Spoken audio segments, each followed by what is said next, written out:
இனிமே கண்ணை மூடிட்டு கடலை எண்ணெய் வாங்கலாம். ஏன்னா மந்த்ரா கடலை எண்ணெய் இதயத்தின் தயாரிப்பு. வறுக்க பொரிக்க ஏன் எல்லா சமையலுக்கும் மந்த்ரா தான். மந்த்ரா கடலை எண்ணெய், அபார ருசி, ஆரோக்கியமான உடல் நலம். வணக்கம். செய்தி சுருக்கம். அவசரமாக கமலாலயம் வந்தது ஏன்? அண்ணாமலை பஞ்சாயத்து ட்விஸ்ட். ஒரே ஒரு உத்தரவாதம் அதிரும் பாரதிய ஜனதா மேலிடம். புதுச்சேரி மாநில பாரதிய ஜனதா வேட்பாளர்களுக்காக நேற்று காலை தீவிர பிரச்சாரத்தில் ஈடுபட்டுக் கொண்டிருந்தார் தமிழக பாரதிய ஜனதா முன்னாள் தலைவர் அண்ணாமலை. அப்போது மத்திய அமைச்சர் பியூஷ் கோயலிடமிருந்து திடீரென போன் வந்தது.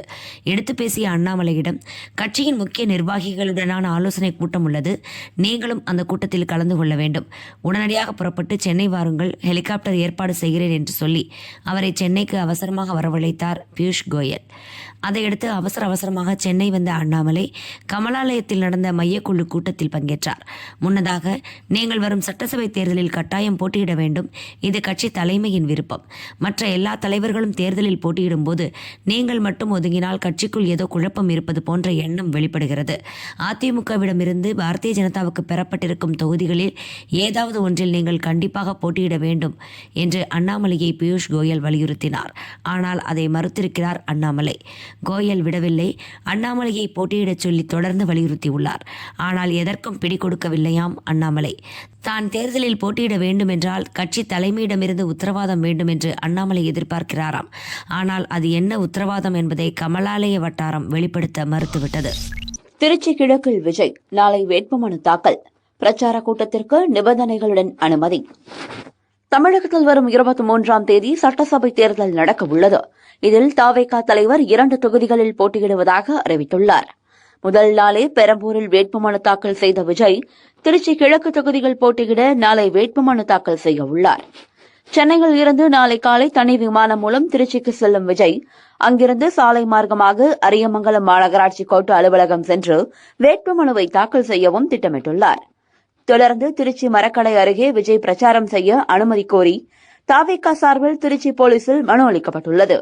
பல்வேறு நிபந்தனைகளுடன் விஜய் பிரச்சாரத்திற்கு போலீஸ் அனுமதி கிடைத்துள்ளதாக தவேகாவினர் தெரிவித்துள்ளனர். அதன்படி வேட்புமனு தாக்கலுக்கு செல்லும்போது வேட்பாளர் விஜய் பெரும் படையுடன் செல்லக்கூடாது. ஒரே ஒரு வாகனத்தில் அமைதியாக சென்று வேட்புமனு தாக்கல் செய்ய வேண்டும். அவரை யாரும் பின்தொடரக்கூடாது. தொடர்ந்து பகல் 12:30 மணிக்கு நடக்கும் பிரச்சார கூட்டத்தில் குழந்தைகள், முதியோர், பெண்களுக்கு அனுமதி இல்லை.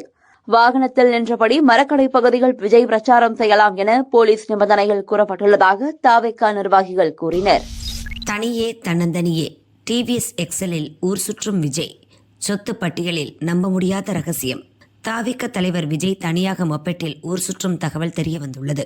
தவேகா தலைவர் விஜய் பெரம்பூர் மற்றும் திருச்சி கிழக்கு சட்டசபை தொகுதிகளில் போட்டியிடுகிறார். பெரம்பூர் தொகுதியில் போட்டியிடுவதற்கான வேட்பு மனுவை 30ஆம் தேதி தாக்கல் செய்தார். வேட்பு மனுவுடன் தன் சொத்து பட்டியலையும் வெளியிட்டார். அதில் தனக்கு 600 கோடி ரூபாய்க்கு மேல் அசையும் மற்றும் அசையா சொத்துக்கள் இருப்பதாக கூறியிருந்தார். சொந்தமாக விலை உயர்ந்த கார்கள் உள்ள நிலையில் அந்த லிஸ்டில் டிவிஎஸ் எக்ஸல் மொப்பெட் வண்டியும் இடம்பெற்றிருப்பதுதான் மக்களிடம் ஆச்சரியத்தை ஏற்படுத்தியுள்ளது. அந்த மொப்பெட்டை 67,000 ரூபாய்க்கு கடந்த ஆண்டு வாங்கியதாக அவர் தெரிவித்துள்ளார். அவரது வீட்டில் வேலை செய்வோருக்காக மொப்பெட்டை விஜய் வாங்கியிருக்கலாம் என்றுதான் எல்லோரும் நினைத்தனர். ஆனால் உண்மை கதையே வேறையாம். அதாவது முழுக்க விஜய்தான் அந்த மொப்பெட்டை பயன்படுத்துகிறார் என்ற தகவல் ஆச்சரியப்பட வைத்திருக்கிறது. இது குறித்து தவேகா வட்டாரத்தில் கூறப்படுவதாவது, விஜய் தனிமை விரும்பி தனியாக ஊர் சுற்றுவது அவருக்கு பிடிக்கும். அதற்காக தான் மொபெட் வாங்கினார். விஜய் வீட்டுக்கு பால் மற்றும் நாளிதழ் போட வரும் நபர் அதே போன்று மொபெட் வைத்திருக்கிறார். மற்றவர்கள் தன்னை அடையாளம் கண்டுபிடிக்காமல் இருக்க அதே போன்ற மொபெட்டை விஜயும் வாங்கினார். அதிகாலையில் கிழக்கு கடற்கரை சாலையில் வலம் வருவார். தன் வீட்டை சுற்றியுள்ள தெருக்களிலும் அவ்வப்போது மொபெட்டில் ரவுண்ட் அடிப்பார். வீட்டுக்கு பக்கத்தில் உள்ள கட்சி அலுவலகம் மற்றும் நண்பர்களின் வீடுகளுக்கும் ஹெல்மெட் அணிந்தபடி யாருக்கும் சந்தேகம் வராமல் மொபெட்டில் சென்று வருகிறார். நடிகர் ரஜினி மாறுவேடத்தில் வெளியில் செல்வது போல விஜய் மொப்பட்டில் சுற்றுகிறார் என்று தவேகாவினர் கூறினர். ஒரு தொகுதிக்கு 2 வேட்பாளர்கள். முறிந்து போன முக்கிய கூட்டணி. மயிலாடுதுறையில் வெடித்த பூகம்பம். சட்டசபை தேர்தலில் முன்பு எப்போதும் இல்லாத வகையில் இந்த முறை 5 முனை போட்டி நிலவுகிறது. அதிமுக, திமுக, நாம் தமிழருக்கு அடுத்து விஜயின் தவேகா களம் இறங்கிய நிலையில் ராமதாஸ், சசிகலா இணைந்து உருவாக்கிய புதிய கூட்டணியும் தேர்தலில் போட்டியிடுகிறது. இதற்காக பாமக நிறுவனர் ராமதாஸ் அனைத்திந்திய புரட்சித் தலைவர் மக்கள் முன்னேற்றக் கழகம் என்ற கட்சியை உருவாக்கி அதன் தலைவராக இருக்கும் சசிகலா ஆகியோர் முக்கிய கூட்டணி ஒப்பந்தம் செய்தனர். குளைச்சல், திண்டுக்கல், மதுரை மத்தி, மானாமதுரை, மன்னார்குடி, மயிலாடுதுறை, மேலூர், பரமக்குடி உட்பட 23 தொகுதிகளுக்கு சசிகலா வேட்பாளர்களை அறிவித்தார். நேற்று ராமதாசும் தனது கட்சி சார்பில் வேட்பாளர்களை அறிவித்தார். யாரும் எதிர்பாராத விதமாக மயிலாடுதுறைக்கும் அவர் வேட்பாளரை இறக்கினார். ஏற்கனவே இதே மயிலாடுதுறைக்கு கூட்டணியில் உள்ள சசிகலா சுதாகர் என்பவரை தனது கட்சி சார்பில் அறிவித்துள்ளார். அதே தொகுதிக்கு கூட்டணியில் இருக்கும் ராமதாஸ் தனது கட்சி சார்பில் சுதாகர் என்பவர் போட்டியிடுவார் என்று சொல்லியிருப்பது பரபரப்பை ஏற்படுத்தியுள்ளது. ஒரு தொகுதிக்கு கூட்டணியில் உள்ள ராமதாசும் சசிகலாவும் வேட்பாளர்களை அறிவித்ததால் இந்த கூட்டணி உடைந்துவிட்டது என்று பரவலாக பேசி வருகின்றனர். திமுகவுக்கு தாவியும் பலனில்லை, நம்பியவரை கைவிட்ட ஓபிஎஸ், புலம்பித் தள்ளும் அதிமுக மாஜி. மதுரை உசிலம்பட்டி முன்னாள் எம்எல்ஏ ஐயப்பன். முன்னாள் முதல்வர் ஓபிஎஸ்ஸின் தீவிர ஆதரவாளரான இவர் சமீபத்தில் ஓபிஎஸ்ஸுடன் திமுகவில் இணைந்தார். அதிமுகவிலிருந்து திமுகவுக்கு தாவிய ஓபிஎஸ், மனோஜ் பாண்டியன், வைத்திலிங்கம் உள்ளிட்டோருக்கு தேர்தலில் போட்டியிட சீட் கிடைத்துள்ளது. இதனால் முன்னாள் எம்எல்ஏவான தனக்கும் உசிலம்பட்டியில் போட்டியிட சீட் கிடைக்கும் என நம்பி காத்திருந்தார். ஆனால் உசிலம்பட்டியை கூட்டணி கட்சியான காங்கிரசுக்கு தாரை வார்த்தது திமுக. இது பற்றி ஓபிஎஸ்ஸிடம் பேசியும் பலன் இல்லாததால் ஐயப்பன் கடும் விரக்தி அடைந்துள்ளார். இதையடுத்து செக்கானூரணி அருகே தன் ஆதரவாளர்களுடன் ஐயப்பன் தீவிர ஆலோசனை நடத்தினார். அடுத்த கட்ட நடவடிக்கை குறித்து விரைவில் அறிவிக்க உள்ளதாகவும் கூறினார். இதுகுறித்து ஐயப்பன் கூறுகையில், முன்னாள் முதல்வர் ஓபிஎஸ்ஸுடன் ஆரம்பம் முதலே பயணித்தேன். திமுகவில் சேர்ந்தபோது உசிலம்பட்டி தொகுதியில் போட்டியிட சீட் வாங்கி தருவதாக கூறினார். மனோஜ், வைத்தியலிங்கத்திற்கு சீட் கிடைத்த நிலையில் நான் கேட்ட தொகுதி காங்கிரசுக்கு ஒதுக்கப்பட்டுள்ளது. ஓபிஎஸ்ஸுடன் கடைசி வரை கூட நின்ற என்னை அவர் கண்டுகொள்ளவில்லை. ஒரு கேப்டனாக தொண்டனை கரை சேர்க்க தவறிவிட்டார். இனியும் அவரை நம்பி பலன் இல்லை. ஆதரவாளர்களுடன் தீவிரமாக ஆலோசித்து வருகிறேன். மிக விரைவில் நல்ல முடிவை அறிவிப்பேன் என்றார்.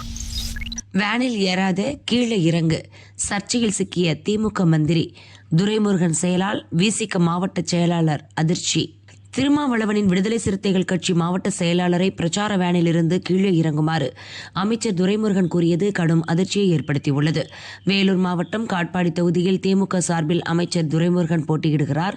தேர்தல் பிரச்சாரத்தை துவங்கிய அவர் காட்பாடியில் நேற்று ஓட்டு கேட்டு சென்றார்.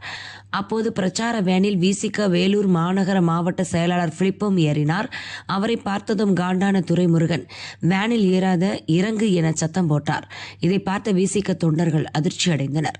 அவர்கள் கூறுகையில், கடந்த தேர்தல்களில் பிற சமூக மக்கள் வசிக்கும் பகுதிகளுக்கு சென்றபோது பிரச்சார வேனில் விசிக கட்சி கொடியை கழற்றிவிட்டுதான் திமுகவினர் பிரச்சாரம் செய்தனர். சுவர் விளம்பரங்களிலும் எங்கள் கட்சி தலைவர் பெயரை தவிர்த்தனர். இப்போது வேனில் இருந்து இறங்கும்படி கூறியுள்ளார் அமைச்சர்.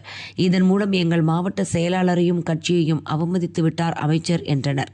நடந்த சம்பவம் குறித்து விசிக மாவட்ட செயலாளர் பிலிப்பிடம் கேட்டபோது, என்னை எதேச்சையாக கூட அமைச்சர் துரைமுருகன் இறங்கச் சொல்லியிருக்கலாம். ஆனாலும் இந்த சம்பவத்தால் விசிக தொண்டர்களை கடுமையாக காயப்படுத்திவிட்டது என்றார். வணிக சிலிண்டர் விலை உயர்வு, ஹோட்டல் முதலாளிகள் வேதனை. ஈரான் இஸ்ரேல் போர் காரணமாக சர்வதேச சந்தையில் கச்சா எண்ணெய், கேஸ் தட்டுப்பாடு நிலவுகிறது. இதன் காரணமாக எரிபொருட்களின் விலையும் கடுமையாக உயர்ந்துள்ளது. பல்வேறு நாடுகளில் பெட்ரோல், டீசல் தட்டுப்பாடு நிலவினாலும் நம் நாட்டில் எரிபொருள் தட்டுப்பாடு ஏற்படாமல் இருக்க நடவடிக்கை எடுக்கப்பட்டுள்ளதாக மத்திய அரசு தெரிவித்துள்ளது. வணிக ரீதியிலான கேஸ் சிலிண்டர் சப்ளையில் ஏற்பட்ட சுணக்கம் தற்பொழுது மெதுவாக சீராகி வருவதாகவும் அரசு தெரிவித்துள்ளது. எனினும் சர்வதேச சந்தை நிலவரங்களுக்கு ஏற்ப எரிபொருட்களின் விலை மாற்றி அமைக்கப்படுவதால் வணிக சிலிண்டரின் விலை அதிகரித்துள்ளது. 19 கிலோ எடை கொண்ட வணிக சிலிண்டர் நேற்று வரை 2043 ரூபாய்க்கு விற்பனை செய்யப்பட்டது. இன்று சிலிண்டருக்கு 203 ரூபாய் விலை உயர்ந்து 2246 ரூபாய்க்கு விற்பனையாகிறது. எனினும் வீட்டு உபயோகத்திற்கு பயன்படுத்தப்படும் கேஸ் சிலிண்டர் விலையில் எந்த மாற்றமும் இல்லை. ஏற்கனவே வணிக சிலிண்டர் தட்டுப்பாடு மற்றும் கள்ளச்சந்தையில் அதிக விலைக்கு விற்பனை உள்ளிட்ட காரணங்களால் பல ஹோட்டல்கள் மூடப்பட்டுள்ளன. இந்நிலையில் தற்போதைய விலை உயர்வு தங்கள் தொழிலை மேலும் பாதிக்கும் என ஹோட்டல் முதலாளிகள் வேதனை தெரிவித்துள்ளனர்.